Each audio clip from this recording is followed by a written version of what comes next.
trabajo unilateral y descompensaciones, asimetrías corporales y demás. Hablando de esto, podemos hablar de diferentes asimetrías. Tendría sentido en descompensaciones muy grandes, pero en descompensaciones pequeñas no, por la diferencia entre fallo técnico y fallo real. Fallo técnico, explícalo. Durante la concéntrica no es la máxima, estás haciendo el gilipollas. Seguramente que os haya entrado algún cliente que no ha hecho nada de deporte en su vida y se apunta al gimnasio ahora y es un pato. ¿Hasta qué punto consideras una repetición bien hecha y en el momento que ya se te escapa un poquito la técnica ya es fallo técnico?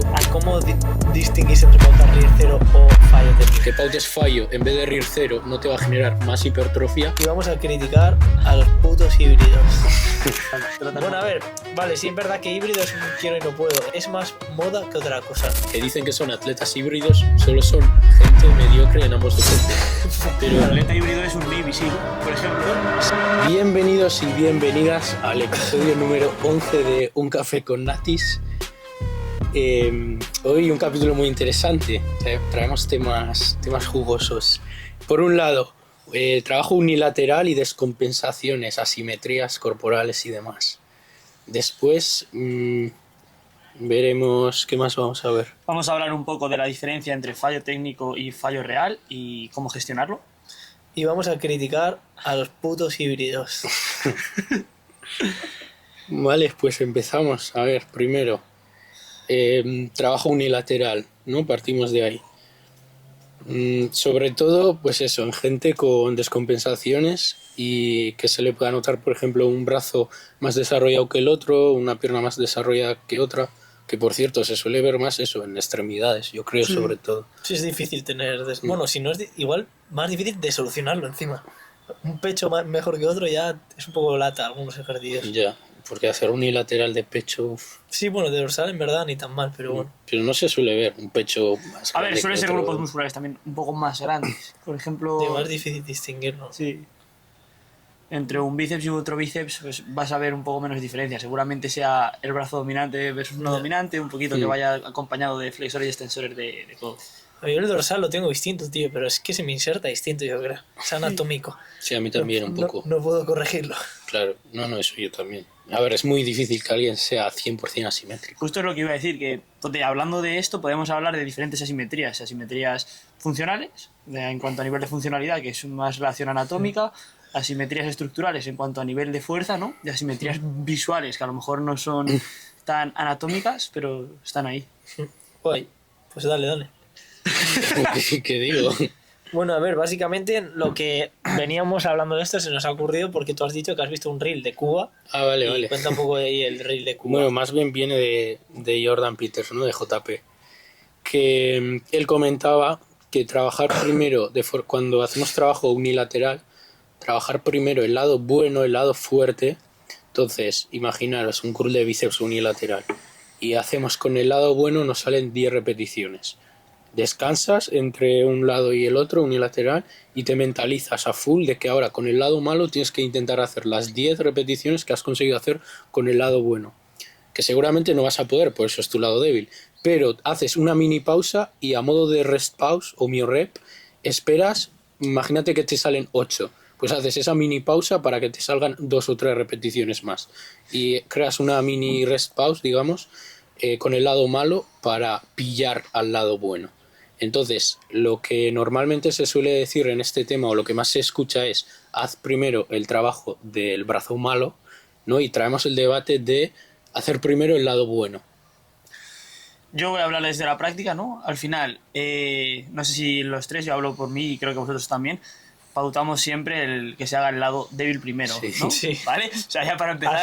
Hasta hoy, que puede ser que cambie. Bueno, nos informaremos y lo debatiremos para ver por dónde podemos tirar.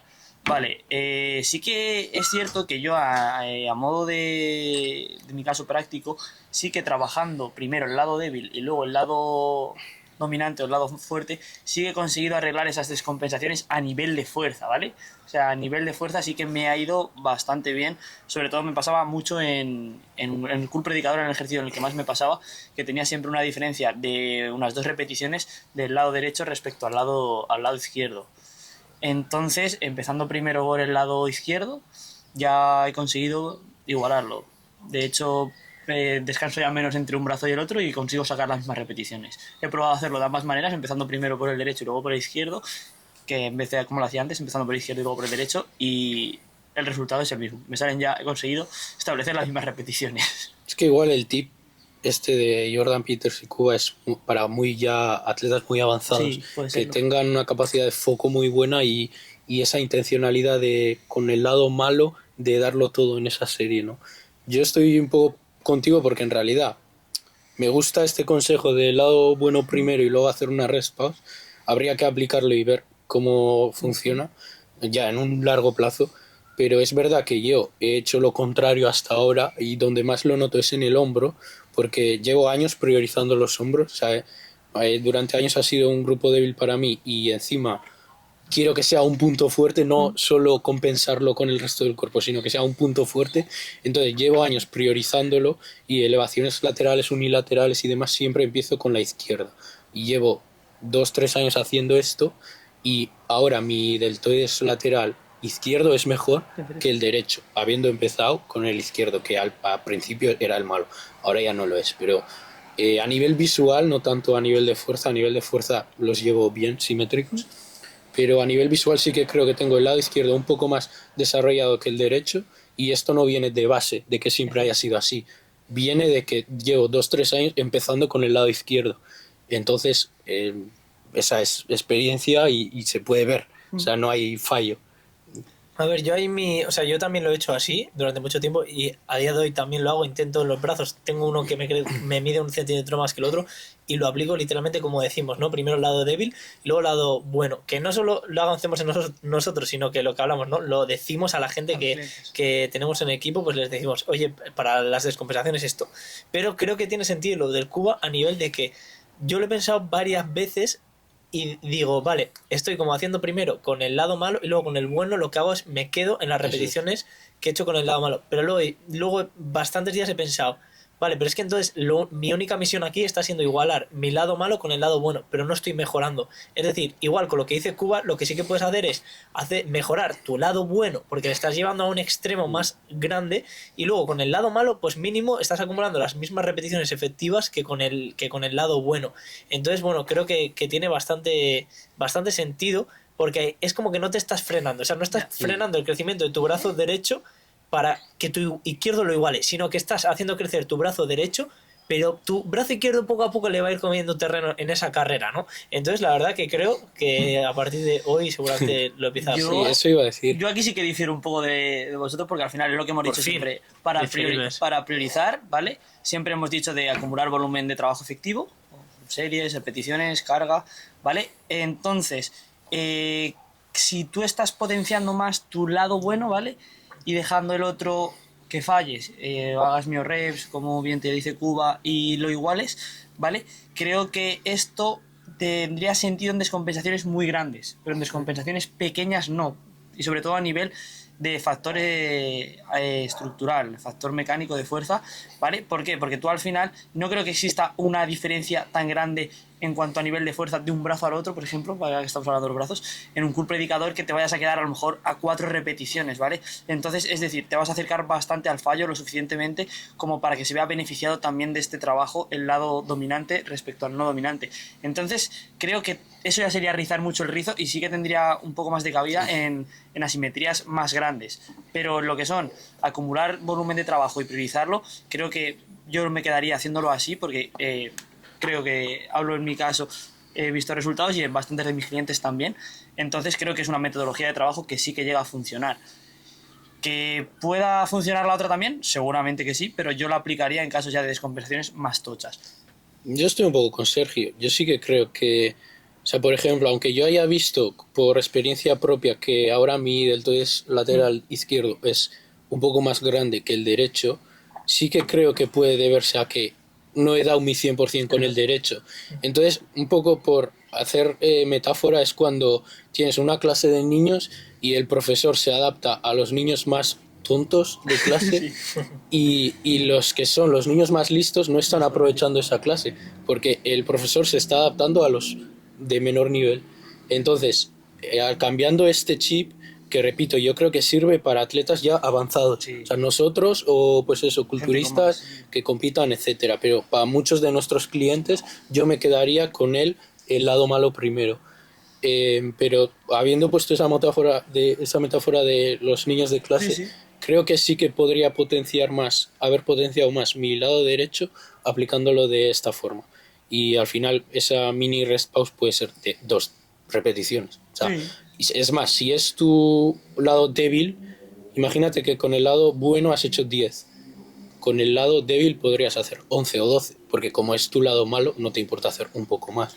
No, es así. Bueno, yo por eso tal es lo que digo, que al final creo que tendría sentido en descompensaciones más grandes, pero descompensaciones a lo mejor a nivel de fuerza de una repetición o dos, que sí que te estás asegurando esa cercanía al fallo, creo que a nivel visual creo que lo podrías llegar a solucionar, porque al final sabemos que con acercarte lo suficiente al fallo no es muchas veces más beneficioso quedarte en un RIR 0 o en un RIR fallo que a lo mejor en un RIR 1 o un RIR 2.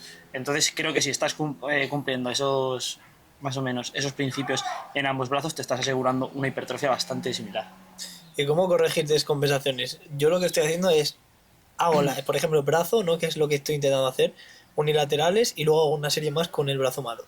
Yo aquí sí que me gusta un poco bastante el tema de la readaptación y demás, y meterme a rehabilitación un poco más profundo. Pues me gusta muchas veces llegar a indagar dónde está el origen del problema, porque muchas veces una descompensación a nivel a lo mejor de dorsal o de pectoral nos puede venir ya por musculatura un poco más interescapular, musculatura más profunda. Entonces saber también cómo actúa ese mecanismo, ¿vale?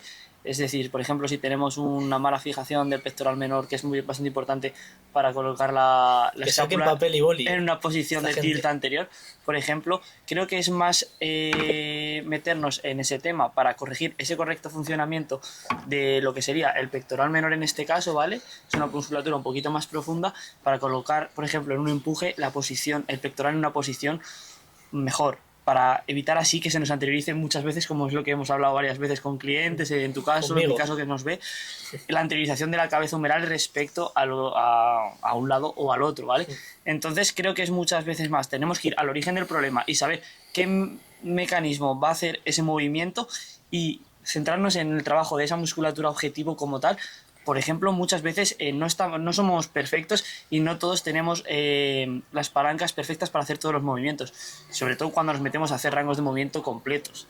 Entonces hay que saber cuando ese grupo muscular objetivo está dejando de tener ese predominio y ese control sobre el movimiento y está pasando a ser una estructura secundaria y ese movimiento está ejecutando otro grupo muscular. Entonces creo que es más quedarte ahí para que no se den esas descompensaciones una vez que ya se han dado, tirar a solucionarlas, pero ya acercarlo a la base. También ahí volvemos al tema de los vídeos, un poco, ¿no? De la ejecución. Hay muchos grupos musculares que igual tienes descompensados por la ejecución que haces con ese lado. Igual tienes menos propiocepción, ¿no? ¿Sabes? Sí. O sea, yo creo que con el lado débil de ya sea brazos o piernas, o sea, por lo menos a mí sí que me cuesta igual más coordinarme de más. Por ejemplo, en un brazo izquierdo no es lo mismo que con mi brazo derecho si hago un ejercicio de bíceps o tríceps, pero vamos, igual eso ya es algo bastante personal. Luego, un apunte aquí es que tampoco hay que preocuparse mucho de corregir las descompensaciones. Quizás ahora, bueno, porque el podcast está un poco nichado en culturismo natural, ahí sí que tiene sentido. Si te vas a subir una tarima, canta bastante las descompensaciones, pero en el grueso de la población creo que eso, que tampoco deberían preocuparse, porque seguro que hoy en día con el tema de la biomecánica y demás, con los temas de los unilaterales, hay muchísima peña que trata de corregir descompensaciones cuando en verdad a nivel global tiene un físico normal, no están ni fuertes. Entonces un poco es como lo que hablamos de grupos musculares que queramos priorizar. Espérate un poco a tener un desarrollo global a nivel físico y luego ya sabrás por dónde van los tiros con tu genética y con tu trabajo. Sobre todo un apunte de lo que estamos diciendo, gente con menor nivel propioceptivo suele ser gente inexperta en deporte, o sea, en general, en gente que no ha hecho nada de deporte en toda su vida, porque si has hecho algo de deporte vas a tener... No tiene por qué, pero va a venir más acompañado a que tengas una mayor coordinación motora. Entonces seguramente vayas a ser mucho más propioceptivo que cualquier otro tipo de persona. Y esto se nota mucho. Seguramente que os haya entrado algún cliente que no ha hecho nada de deporte en su vida y se apunta al gimnasio ahora y es un pato. Sí, a nivel técnico se nota más. Entonces, recalcar la importancia sobre todo en ese tipo de gente de mandarnos vídeos inexperta, porque al final es donde vas a poder sacarles un buen feedback y donde vas a poder hacer un buen análisis técnico para que a largo plazo, que es la base, progresen de manera adecuada. Yo creo que deberíamos de dar ya por hecho a estas alturas que cuando hablamos de estos temas nos referimos a gente pues que quiere competir en culturismo natural, porque si no, siempre que hablamos de esto estamos todo el rato diciendo que para el grueso de la población da igual. Damos por hecho a partir de ahora, no hace falta que lo comentemos todo el rato. En cuanto a las descompensaciones, yo creo, o sea, en nuestro caso, que lo que nos importa es a nivel visual, el físico, que a nivel de hipertrofia se vea igual, porque, por ejemplo, a mí a nivel de fuerza, a nivel neural, que levante más con el lado derecho e izquierdo, mientras no me afecte en la hipertrofia me da igual. O sea, mi objetivo es que a nivel de hipertrofia sea lo más grande posible y simétrico. Yo creo que en vez de añadir una serie lineal más como tal, podrás hacer con el lado malo una rest pause o una mio rep, ya que la evidencia nos ha mostrado que hacer una rest pause, una drop set, es lo mismo que añadir una serie lineal y que a nivel de hipertrofia los resultados son los mismos. Hace poco hay un estudio nuevo publicado justo de la rest pause que comparan una serie con rest pause a serie lineal y la hipertrofia es la misma. También lo que siempre decimos, ¿no? Que habría que hacer el estudio en culturistas, pero sí que creo que si o sea, no con todo el cuerpo, todos los entrenamientos, pero que si simplemente es para una descompensación concreta de un grupo muscular, que de un trabajo unilateral, un ejercicio unilateral que hagas, como puede ser un curl de bíceps, te lo vas a quitar más rápido si simplemente con el lado malo haces una rest pause y ya. Y la cosa es que hago brazo malo, brazo bueno, y luego si me paso al brazo malo otra vez, a ver, claro, igual ya ha pasado, claro, pero ya ha pasado bastante rato, ¿no? O sea, no sé hasta cuánto se considera rest pause, cuánto se puede ser una rest pause, pero igual si es 20-30 segundos. A ver, no sé cuánto tarda en una serie con el brazo bueno, pero igual más. Claro, pero es mejor descansar entre el lado malo y el bueno. O sea, una cosa es, estás haciendo el lado malo, descansas 20 segundos y vuelves a hacer el lado malo, y otra cosa es descansar poco entre un lado y el otro, porque ahí sí que estás perdiendo ganancias de la segunda serie que estás haciendo. Sí, porque si descansas bien, esa segunda serie se va a aprovechar más. Sí, o sea, bueno, sí, te corto. ¿Has acabado? No, sí, eso. Que yo lo que hago es el malo, sí que descanso algo, y el bueno, por eso te digo, pero luego ya cuando me toca el malo otra vez, ha pasado mucho tiempo. Claro, eso ya no es rest pause, eso es otra serie. Claro, pero tú dirías que es mejor hacer la rest pause con el malo, ahí descansar bastante y acabar pero en la última. Con el bueno. Sí, en la última serie. Claro. Imagínate que estamos empezando con el malo. Ah, vale, pero entonces no estamos aplicando lo de... No estamos aplicando lo de... Vale. Lo que hemos dicho. Sí, o sea, por eso haces el malo... El bueno y luego el malo. Sí, pero aunque no lo hicieses, o sea, aunque fuese el malo y luego el bueno, puedes hacer el malo, 20 segundos rest pause y luego ya el bueno. Claro, pero ahí no crees que... A ver, que esto ya es mítico lo que hablamos siempre de la fatiga, pero que igual te fatiga más en meter la rest pause antes de ir al bueno. A ver, yo creo que aquí es que a nivel tan específico yo creo que simplemente es que no vamos a hacer volumen efectivo. Sí. O sea, a ver, yo hago con el bueno y ya le tiro con el malo y me voy. Pero no estás haciendo un unilateral de jaca o de prensa. O sea, da igual la fatiga en un curl de bíceps. Yo simplemente creo que es lo que hemos hablado con Fermín y demás, que, por ejemplo, tiene cierta cabida cuando tengas un entrenamiento muy largo, por ejemplo, en una sesión de density y tengas brazos... Claro, ahorras tiempo. Claro, pues te metes una drop set en la última... O sea, una drop set, una rest pause en la última serie y lo tienes. Y tienes una serie más efectiva sin la necesidad de volver a descansar ese tiempo completo para volver a hacer otra vez el trabajo de ese brazo. Entonces, yo creo que aquí lo que nos estamos quedando es que para priorizar esas descompensaciones meteríamos más volumen de trabajo efectivo, ¿no? Sí, yo creo que eso es lo importante al final, que metas un poco más de volumen efectivo y... Que es justo lo que hemos hablado, nos quedamos desde la primera vez que lo tratamos, que al final, en relación a que hablamos de Ángel 7 Real y de Jeff Nippard, que al final que va a tener sentido mejorar cuando más volumen efectivo metas.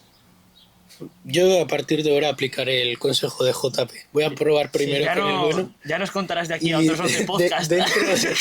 Dentro de 2 años de podcast os avisaré si la primera estrategia o la segunda ha sido mejor. Y siguiente tema. Y vamos a tratar, ¿no? Fallo técnico versus fallo real, ¿no? Fallo real, sí. Introdúcenos, Alex. Vale, pues nada, esto mucha gente lo confunde, ¿vale? Entonces, pues primero dejar claro lo que es el fallo, ¿no? Como tal, estaría bien, sin meternos en fallo técnico y fallo real. vamos a hablar el fallo como fallo real, ¿vale? Y distinguirlo de RIR 0. Y distinguirlo de RIR 0, eso es. Fallo real es, por ejemplo, cuando estás en una hack, vas a tener un fallo real, ¿vale?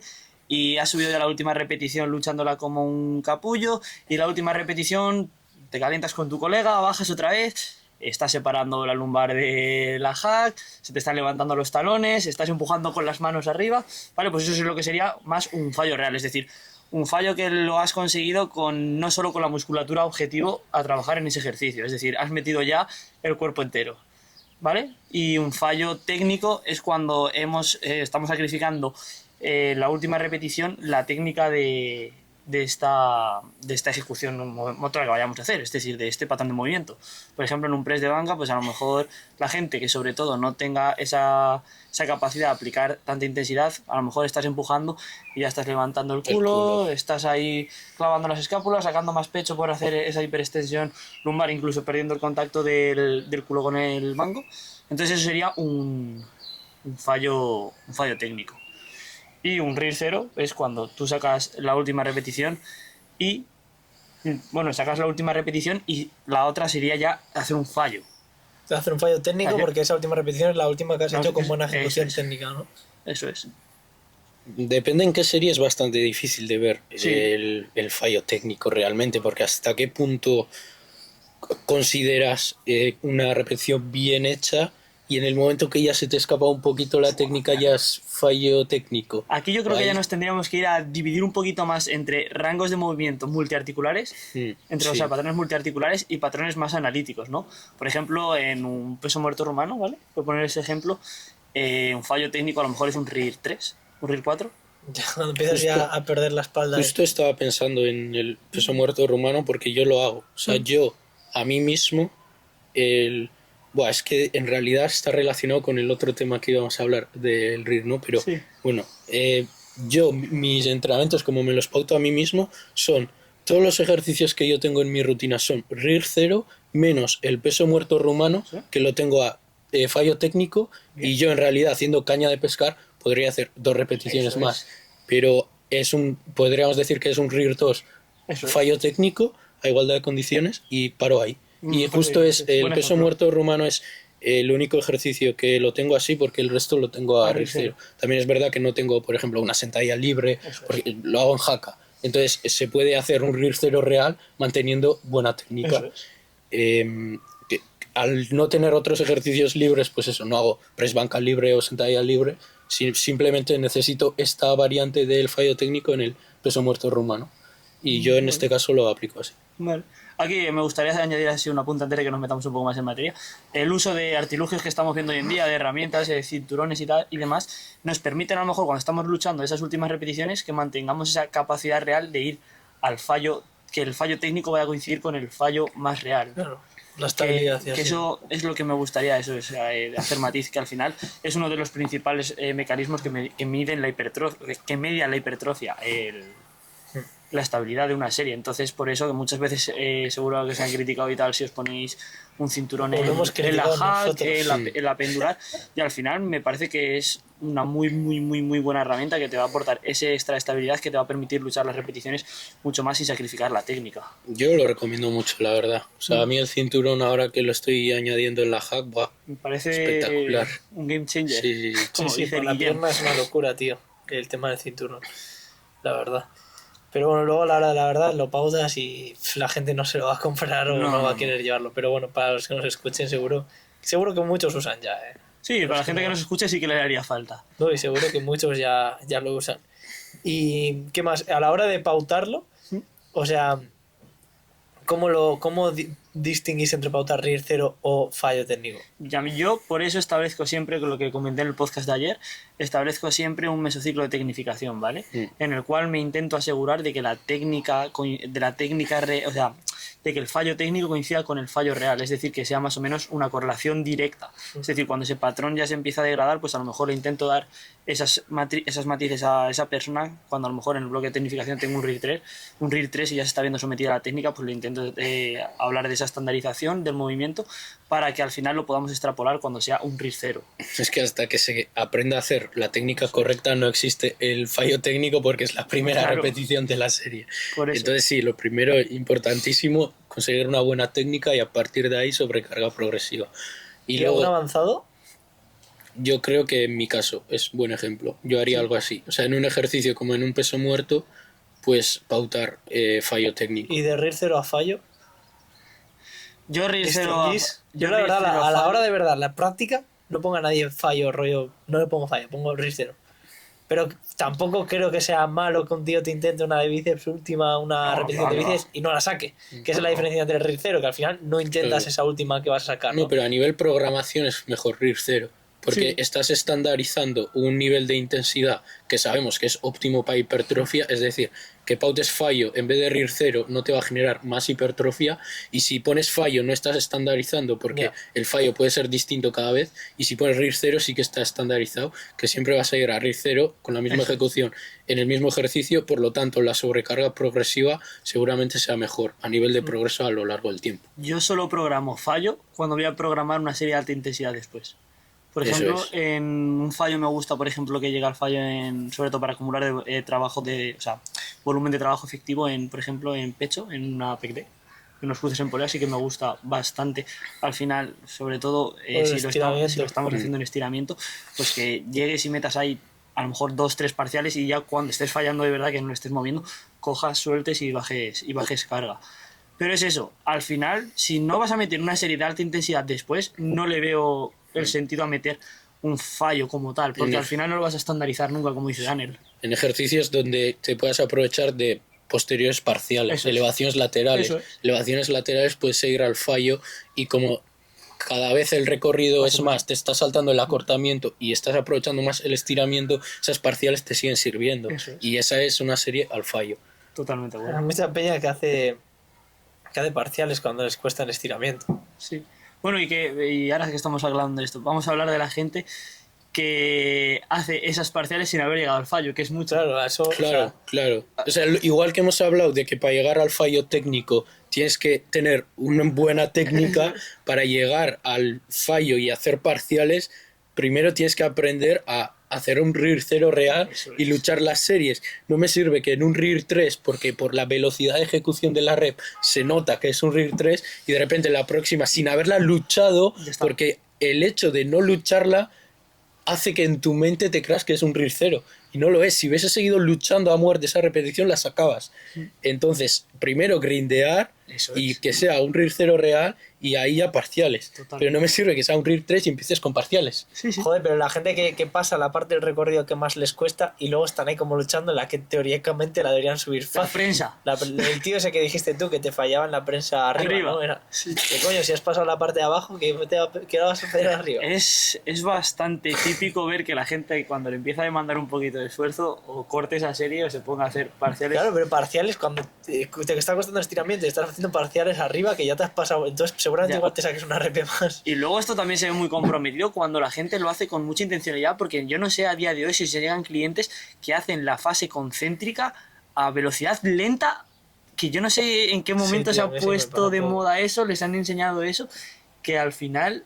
¿Y qué creen? Creo que yo creo que el tiempo bajo tensión. Hice un reel, tío, de eso. Yo creo que es por la rama del tema del control y demás. O sea, al final está genial lo del tema de marcar cambios de dirección, la estandarización. O sea, estamos todos de acuerdo. Pero claro, ya en el momento que te pones. El reel que hice era del remo con barra. En el momento que te pones a controlar la concéntrica en un remo con barra, joder, si no vas a tener nada de inercia. No, pero esto va a ser en tu perjuicio, porque si tú estás controlando la velocidad a la que estás haciendo una concéntrica, el reclutamiento de unidades motoras va a ser alterno. Entonces no te interesa esto nada para hipertrofia.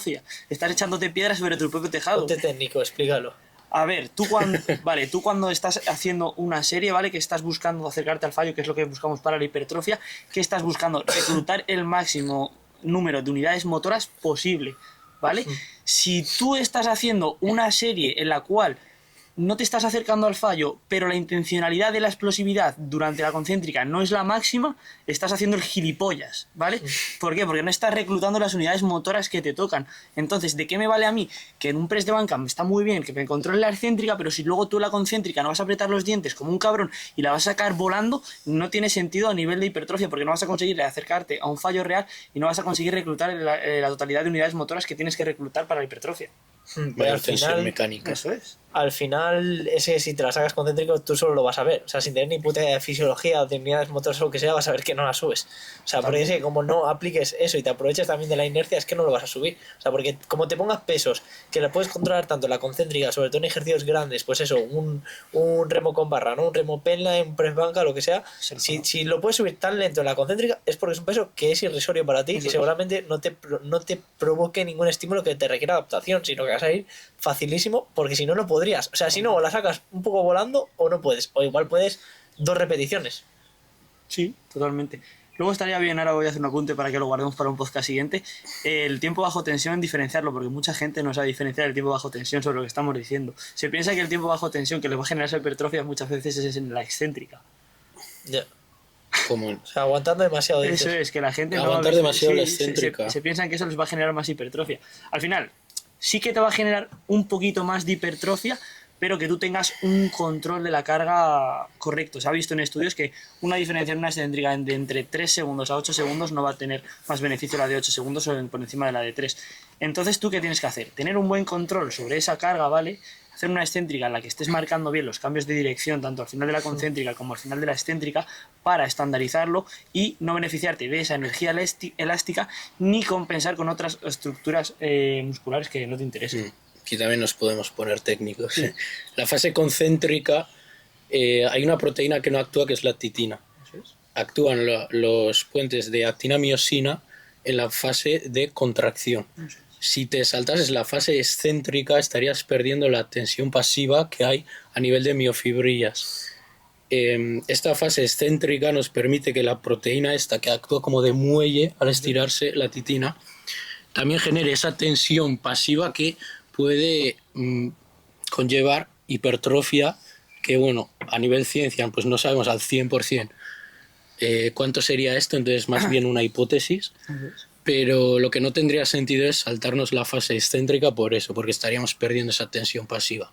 Ahora bien, cuánto dure la fase excéntrica, se ha visto que sean 2 segundos o sean 4 segundos, no estás beneficiándote más porque la fase excéntrica dure 4 segundos, porque esa tensión pasiva de la que os estoy hablando es la misma.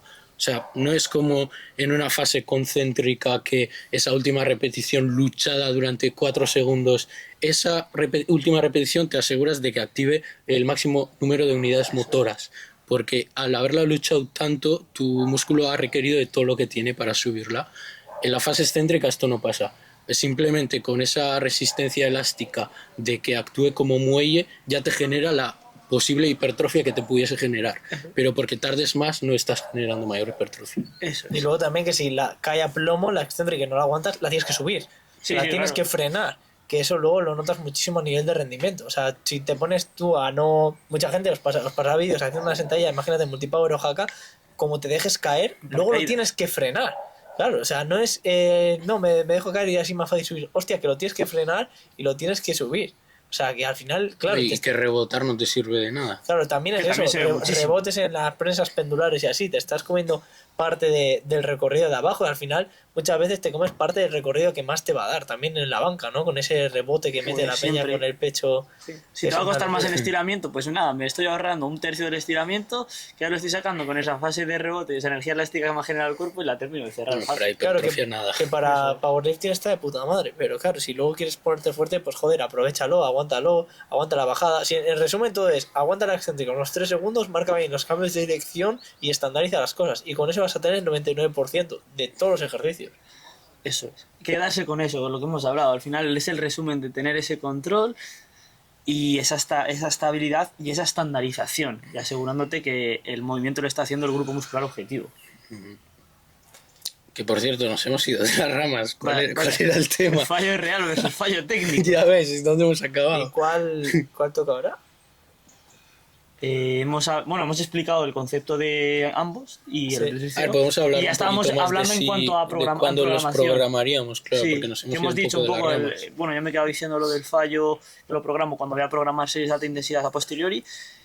y nos hemos quedado ahí. Podemos ir al ejemplo. O sea, bueno, estamos en fallo. Ahora querías hablar de programación del fallo o de las. Fallo técnico o fallo o tercero. Bueno, la verdad es que como también hemos hablado de la diferencia un poco, cómo nos cercioramos en atletas, de cómo gestionarlo, podemos ir por ahí, que si en algún momento pautásemos un fallo, a lo mejor. A ver, yo es que creo pero que ya... igual, claro, da para el otro tema que hemos dicho que en otro podcast vamos a hablar de... Sí, entonces si el RIR 0, claro, entonces, claro, el fallo RIR 0 lo hablamos en ese. Ya lo hemos hablado más o menos, ¿no? De cómo, sí, porque hemos hablado. Y luego, obviamente, si te metes en una fase de preparación y demás, ahí sí que igual no tiene tanto sentido...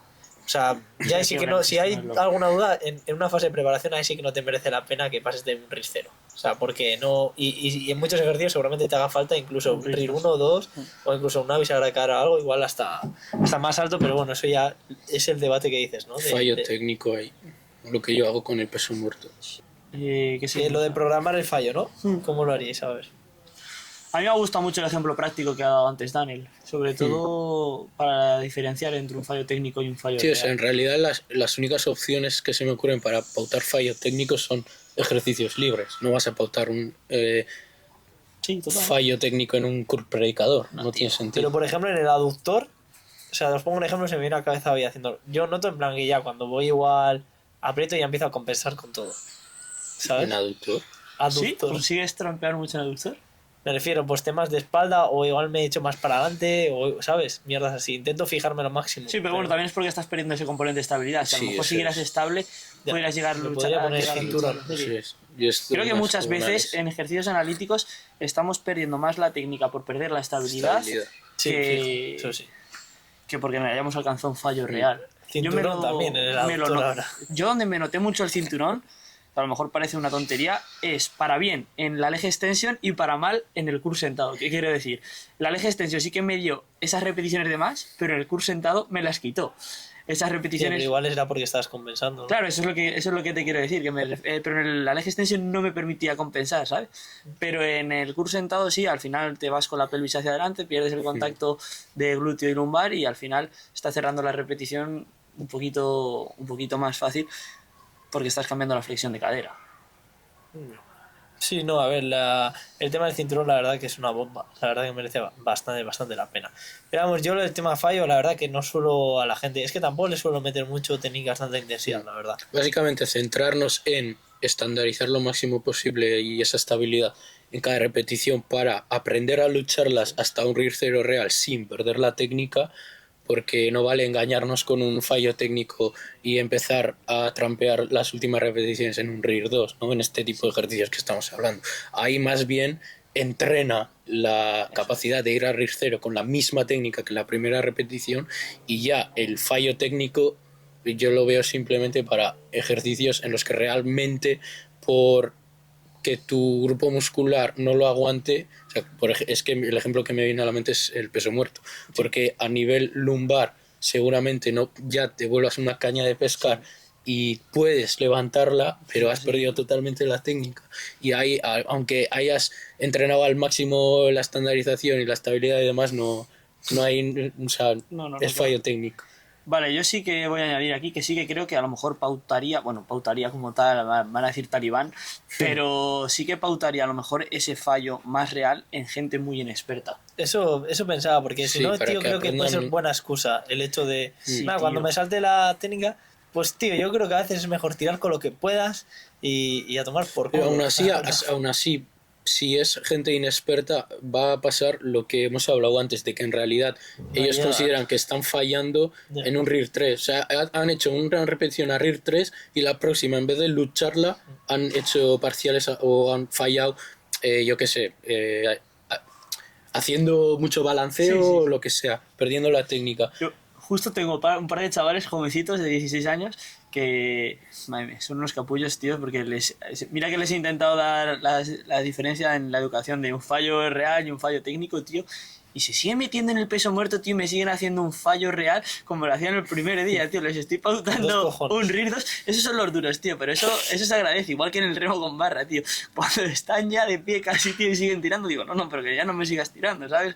O sea, que no se están entrando ni los trapecios. Es que en verdad un remo con barra, por ejemplo, el fallo técnico está muy pronto, tío. Pero el fallo técnico, una vez que cargues mucha carga, que estás en la cuarta repetición. Ya, es que es eso. Es que son ejercicios que realmente... Yo, por ejemplo, soy consciente de que en mi remo con barra es que tiro, tío. O sea, procuro tirar con toda la cadena posterior, me la suda si hago un poco de bisagra. O sea, es un ejercicio para eso. Ahí es donde entra el criterio de la gente. ¿Para qué quieres ese ejercicio? O sea, tienes que saberlo para qué lo quieres. Tienes muchos ejercicios analíticos, biomecánicos y demás, que está perfecto. Que, joder, en el momento que vas a perder la repetición, pues no sigas. Pero en este tipo de ejercicios, por ejemplo, yo creo que es mejor quitar el tema del fallo técnico, porque entonces lo que dices, ¿no? Son ejercicios que son improgresables. Joder. En cualquier... O sea, bueno, se me viene a la cabeza en muchos remos grandes, tío. Un remo Pele, por ejemplo, tío. Sí, ¿Cuándo empiezas? O sea, ¿cuándo cortas? El row este que hay en el banco y demás también es jodidísimo, tío. O sea, hacer eso como bien es bastante difícil, sobre todo que son ejercicios, claro, te van a demandar carga. En cuanto metas carga, tío, te vas a tomar por culo a nivel técnico. Es que realmente a lo mejor hay un fallo real, es el momento en el que no puedas retraer las escápulas. Ya, pero o sea, y piensa cuándo no vas a retraer las escápulas. Unas repeticiones te irán para el lumbar, otras para el dorsal, otras para... Se divide el trabajo. La espalda alta, pero ya harás como empieces a remar sin conocimiento y harás como te pones fuerte. Es como lo que hemos hablado, lo que hablamos en el podcast de los hombros. Si un tío te está remando con 160 kilos, aunque no esté haciendo la técnica correcta, ya te digo seguro que tiene buena espalda. Sí, aunque lo haga como lo haga el tío. Fijo que tiene buena espalda. Está manteniendo la pero bueno, siempre teniendo claro que puedes tener un par de ejercicios que ya desde el principio tú los has pautado para eso, para que sean ejercicios completos, ganancia de fuerza y buscar esa sobrecarga progresiva a nivel de carga externa o ir subiéndole kilos. Pero ya desde un inicio los has pautado con ese objetivo. Claro, los ejercicios en los que le damos importancia a la técnica, a la estandarización y demás, pues no me hagas eso. Pero sí que está bien tener para grupos musculares, pues eso, ejercicios completos como un remo con barra, para ganar fuerza, y que ahí sí que pues la técnica es un poco secundaria y la permites. Y que luego no tiene cabida, por ejemplo, que en un split no pongas dos ejercicios que vayas a trampear como un cabrón, porque van a ser los que te saquen de tu zona de confort, los que vas a disfrutar y los que te sometan a ese estímulo diferente, ¿sabes? Que te va a hacer progresar. Y sobre todo naturales, porque al final, lo que hemos hablado en otros podcasts, gente con química, realmente hagas lo que hagas, tío, o sea, aunque duela oírlo, es así, te vas a poner fuerte muchísimo más fácil. Sí. Y luego también, vale, sí, si remas y demás, pues te pondrás como un puto animal. Pero la cosa es, gente natural, tío, o sea, ¿cuánto se considera natural? O sea, ¿cuándo se considera avanzado un natural? ¿Sabes? Igual cuando lleves 10 años entrenando bien, muchísimo, o más, cuando a entrenar bien se ha descubierto hace... O sea, en mi opinión, entrenar bien se ha descubierto hace poco, relativamente poco. Entonces, tío, como que es difícil llegar a esa etapa en la que tú digas, como atleta natural, no tengo que hacer ejercicios multiarticulares o con ese fallo técnico temprano que simplemente quieras meter carga externa. Pero sí que es verdad que igual ahí puedes decir, hostia, pues mira, yo entrenando 8 años y tengo un pecho de la Virgen, ¿vale? Pues igual, o sea, en ese grupo muscular justo, pues te da un poco más igual. Pero, por ejemplo, si tienes una espalda de mierda en líneas generales, la espalda es un grupo muscular que sí que es verdad que el dorsal te responde muy bien trabajando en un unilateral de manera analítica, pero seguramente un buen remo, pues el remo T, por ejemplo, que suele meter la peña, está bastante bien, porque al final es eso, te metes sobrecarga progresiva, vas un poco midiendo cómo mejoras cada semana, pero eso no dejas de meterte un poco, hacer un poco el burro en el movimiento. Al final tú ves la gente de pueblo, tío, la gente que simplemente hace tareas de pueblo, de levantar cosas y tal, y suelen estar de puta madre. O sea, suelen estar bastante fuertes. Luego que también hay que ver cada caso concreto, y por ejemplo, si has estado 8 años burreando, por ejemplo, en un remo y tienes una espalda de mierda, pues a lo mejor es que a ti no te funciona, ¿sabes? Tienes que transicionar. Claro, hay que muchas veces dar la vuelta, y cuando haces ejercicios muy analíticos y tal, y sigues teniendo una espalda de mierda, pues a lo mejor es que tampoco estás haciendo lo más correcto para tu caso, porque hay gente que le funcionan X cosas y gente a la que no. Sí, ni uno ni lo otro, individualizar, porque también te puede pasar que siempre hayas entrenado a ir muy pesado, pues eso, remo con barra, etcétera, y que no hayas hecho analíticos, y igual tienes unos trapecios súper desarrollados y luego la espalda media flojita y demás. Pero ahí ya entramos en individualizar en lo que necesita cada uno. Pero básicamente eso, ni todo pesado sin pensar en la técnica, ni todo analítico biomecánico. Nosotros creo que somos un buen ejemplo de, al final, que nos gusta entrenar y creo que hacemos bien las dos cosas. O sea, sabemos cuándo tenemos que meter un ejercicio para burrear y cuando hacemos un ejercicio más técnico. A lo mejor yo es lo que siempre he hablado con Sergio, que en mi caso a lo mejor peco incluso de hacer ejercicios más analíticos y muy técnicos, que a lo mejor me vendría bien hacer ejercicios más pesados y más burros. Sí, yo es que es está eso, bien. yo creo que la cosa es un punto... Intermedio. Sí, un punto medio, te puede caber todo y sobre todo eso en función de tu físico. O sea, ¿qué tienes mejor? Claro, eso es.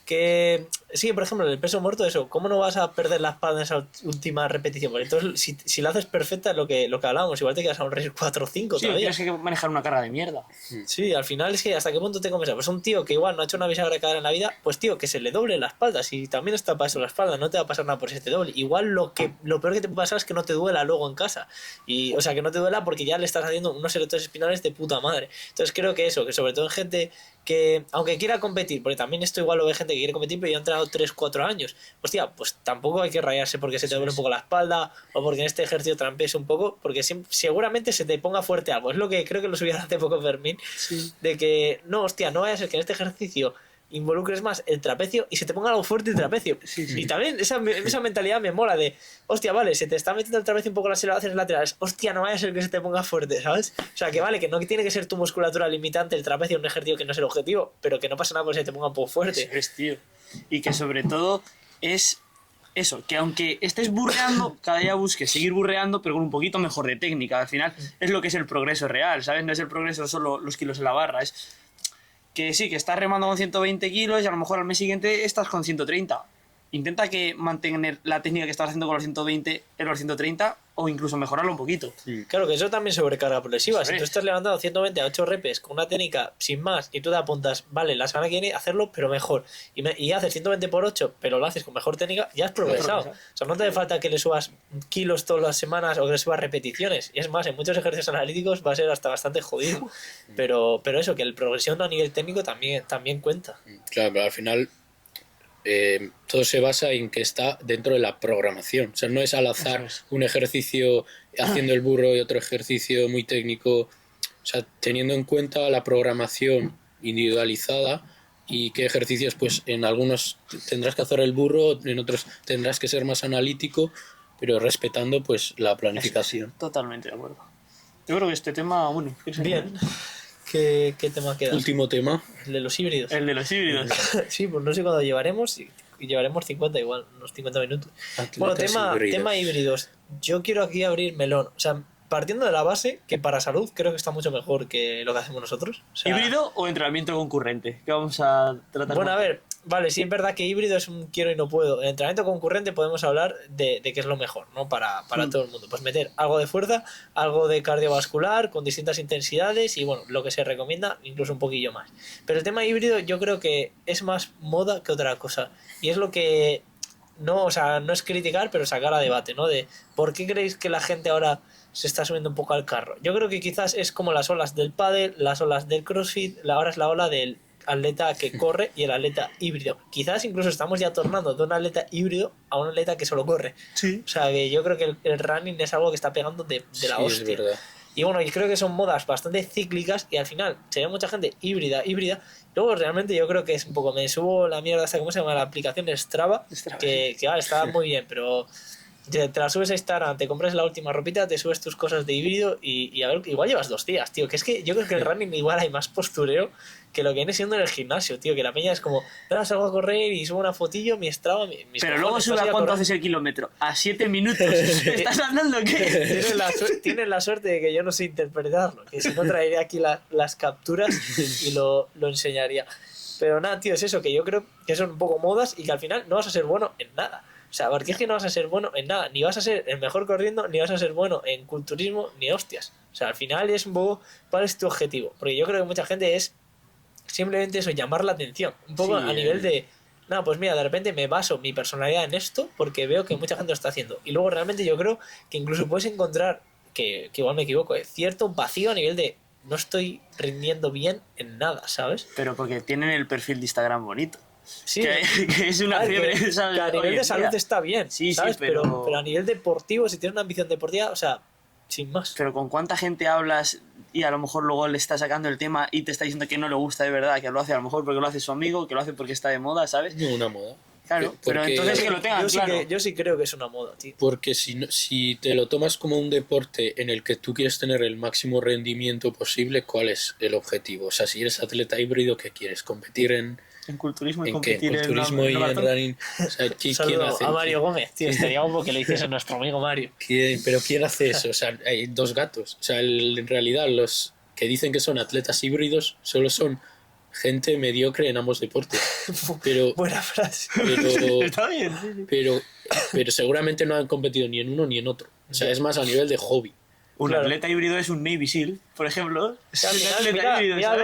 los que muchos corredores les da por culo hacer fuerza. Y saben que tienen que hacer tal, pero no les gusta, porque les gusta correr. Claro. Y la gente que luego va a correr, compite, no sé qué, aunque no sea alto rendimiento. Igual que si compites en culturismo, pues no, probablemente no ganes y probablemente no te hagas profesional. Pero es pero, eso. Si quieres ser has llegado a culturista, competir. no vas a estar O sea, al bien. final es eso, como que me parece importante también tener un objetivo a medio y largo plazo. Y al final, ¿cómo mides eso? Vale, sí, por kilómetros y por tu rendimiento, pero va a llegar un punto que vas a decir, hostia, ahora es que como que vas a tener que elegir, yo Sí. creo. Pero eso, va partiendo de la base que me parece súper bien para salud y Sí, demás. sí, y obviamente. qué bien que se haya puesto de moda el deporte y que cada vez yo creo que la gente pues hace más deporte, la verdad, se cuida más, que eso está de puta madre. Pero eso no sé, yo creo, tío, que es mucho moda, tío. En moda me pongo el mejor outfit, las mejores zapatillas y al final ni lo uno ni lo otro. Porque encima yo creo que quizás es una excusa también para en ninguno de los dos apretar bien. Porque también, tío, cuando sales a correr, o sea, yo mis amigos que corren, Y no entreno los que pierna. saben de correr, que se dedican a llevar corredores, esa gente, tío, que tiene, cuando hace las series y tal, digo, tú, o sea, a nivel mental eso tiene que ser muy jodido. Irte a hacer series de estas que, o sea, en intervalos y demás, que ni puta idea cómo se programa y demás, ¿eh? Pero eso, imagino que vayas acumulando cada vez más series o haya periodos en los que acumulas series, tú tienes que ser de aquí muy fuerte Y de que es muy cabeza, a ¿eh? largo plazo, que no le estás viendo repercutido, que es lo que hablamos de culturismo, no estás viendo esa repercusión al día siguiente, Ya. que la estás viendo de aquí a mucho tiempo. O sea que... Y por eso que mucha gente que yo creo que está en el momento híbrido se va a saltar los días estos de pierna hardcore, Sí. que son los que mentalmente te curten, y luego también se va a saltar las series de la hostia. Porque ¿para qué les va a hacer falta hacer esas series jodidas? Pues lo que te digo, yo no tengo mucha idea, ¿eh? Pero, tío, eso tiene que ser, a nivel mental, una puta locura. O sea, una locura. Claro que sí, tío. Sí, o sea, al final es gente que se lo toma a modo de hobby. Pero no sé, yo creo que la base de cualquier deporte o cualquier cosa que hagas en realidad es buscar siempre ese progreso, ser cada día un poco mejor en lo que sea que hagas.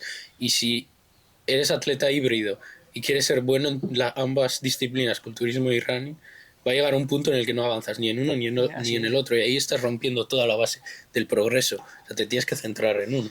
Porque es que encima el culturismo es... buscas ser cada vez más pesado, Eso para es. cada vez pesar más, ser un croissant, y en el running todo lo contrario, tienes que ser ligero para cada vez rendir más. Entonces hay un punto ahí en el que no te estancas. Son ambas disciplinas que te tiene que gustar mucho pasarlo mal, tanto el culturismo como el running. Entonces, como para El combinar, running, tío, es una para locura. combinar las... Son muy opuestas. Por eso yo, por ejemplo, que sí que se me daba bien correr cuando era pequeño y tal, y me iba a correr con mi padre y demás, y corría bien, pero tenía que ir con la lengua por fuera, es que si no, no me gusta. Pero igual que cuando entreno pierna, tío, que dices, hostia, me he quedado seco. Y para eso también va mucho la personalidad, que te guste pasarlo mal, ¿sabes? Y salir de tu zona de confort y quebrarte. A ver, pero algún día yo me haré híbrido también.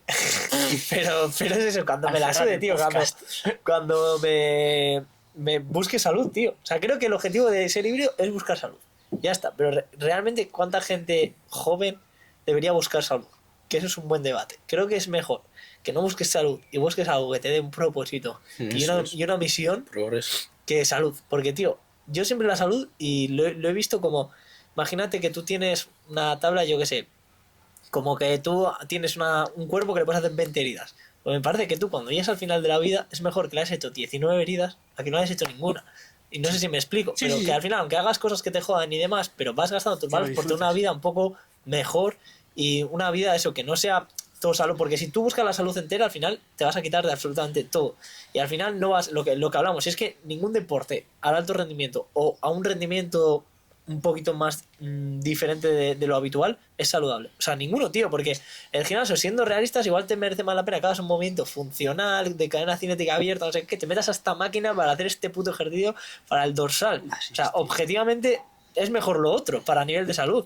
Entonces, bueno, que para salud creo que está de puta madre, pero eso, que creo que hay muchísima moda y lo veremos también en unos meses o años, pero yo creo que también tornará a otra cosa, tío. A saber a qué, no sé a qué, pero cambiará. Pero es que la moda de la salud es una fachada, tío, lo que estamos hablando, sobre todo el entrenamiento concurrente, tío. Son los primeros que entrenamiento concurrente hago la cena de gimnasio y luego hago la cena de running y luego cuando termino de correr me voy a cenar por ahí y me quedo de fiesta hasta las tantas. Entonces no estás haciendo las cosas por salud, las estás haciendo por una moda y es lo que la gente Joder, no lo ¿cómo entiende. te lesionas a nivel articular y todo con el running? Que eso es una Sí, puta pero locura. que es que no es una moda de salud, tío, que es una moda de aparenteo. Que es, o sea... Bueno, lo veremos en los próximos años. Es que aunque fueses capaz de entrenar por salud, o sea, te aburrirías porque no hay propósito de mejora. O sea, al final, ¿qué A haces? eso me Entrenas refiero. fuerza 2 veces por semana, haces running y natación otras 2 días, pero si es por salud, llega un punto en el que no buscas esa mejora del rendimiento. Busca pasártelo bien. Entonces no hay propósito, o sea, no estás buscando ser mejor cada semana. Entonces Claro, no, a eso- pierde el sentido. Es exactamente Que eso no a lo te que me llama, refiero. sí. Y creo que es hiper importante, tío, elijas el deporte que elijas. Bueno, hiper importante hacer deporte, sobre todo si eres una persona joven, pero elijas el que elijas, tío, que tengas una visión y que tengas un objetivo que no hace falta ni que sea tan realista, porque igual nunca llegas. Imagínate que descompito en 10 años. Tío, igual nunca llegas al momento de que compitas porque por el camino va a pasar. Ya ves. Van a pasar muchas cosas. Pero, tío, esa misión, o sea, te da un propósito y te da unas ganas de vivir, de ir hacia algo. O sea, creo que muchas cosas de la salud mental hoy en día es porque mucha gente no tiene ningún tipo de sentido. O sea, van a currar de lunes a viernes y el fin de pues esperan pues para desconectar. Y creo que el tener un camino, un hacia dónde voy, te va a ayudar muchísimo. Y para eso yo creo que sí que te tienes que casar con un deporte. Porque es que si buscas salud, tío, la salud la vas a tener, yo creo, si haces eso relativamente pronto, combinando ambos deportes. Pero Y claro, sobre todo la salud mental, tío, que te va a generar tener un propósito, Sí. no lo hago porque lo hace mi amigo, lo hago porque lo hace mi amiga. Totalmente. pero bueno, sí que es verdad que para añadir esto, tampoco criticamos obviamente que se haga deporte. A mí me parece, te lo juro, de puta madre. O sea, me parece que es una decisión muy buena y me alegro que las modas sean esas. Y nada, alguna cosilla más. Que se- Buena reflexión. Que se haga con propósito, si lo estás haciendo, que lo hagas Claro, con si un que te propósito. mole de verdad. O y sea, ya hasta que no lo hagas por lo que aparentar, piensa claro. la gente. Busca lo que te apasione de verdad a ti. Y ya está. Y pensar que a la gente le suda la polla. Si mañana te mueres, pasado mañana, la gente va a subir una foto de Instagram y dentro de 2 días Ya no te acuerdas. van a hacer su vida normal. Así que tampoco os dejéis influenciar por lo que quieran los demás. Así que nada, un CTA, dale. No sé hacer eso, tú. Bueno, un CTA, chicos. Compartir. Bueno, si habéis llegado hasta aquí, que tampoco creo que haya mucha gente ya en este punto, muchísimas gracias por el apoyo y como siempre os estamos diciendo últimamente en los podcasts, compartirnos, darnos like, suscribiros, porfa. Y básicamente por llegar a más frikis, ¿vale? En ningún momento el objetivo de este podcast es llegar a 1 millón de suscriptores, ni de seguidores, ni de hostias, seguramente ni a 100.000. Es un podcast muy de nicho en el que sabemos que nos dedicamos simplemente a 4 frikis de esto y que les mola. Y nada, eso, y que también por favor nos dijáis cualquier tipo de idea o sugerencia en comentarios, que nos vendría muy Así bien es. porque nos estamos quedando sin ideas. Así que nada, Sí, eso es. Tener nuestra mini comunidad que nos aporte temas interesantes al respecto. Y nada, un abrazo y nos vemos en la próxima. Joder, el pájaro, tú que... Tú, pero se ha pegado una hostia ahí contra el machón. ¿Qué ha hecho tú? Yo pensaba que pasaba y le daba seco en la cabeza.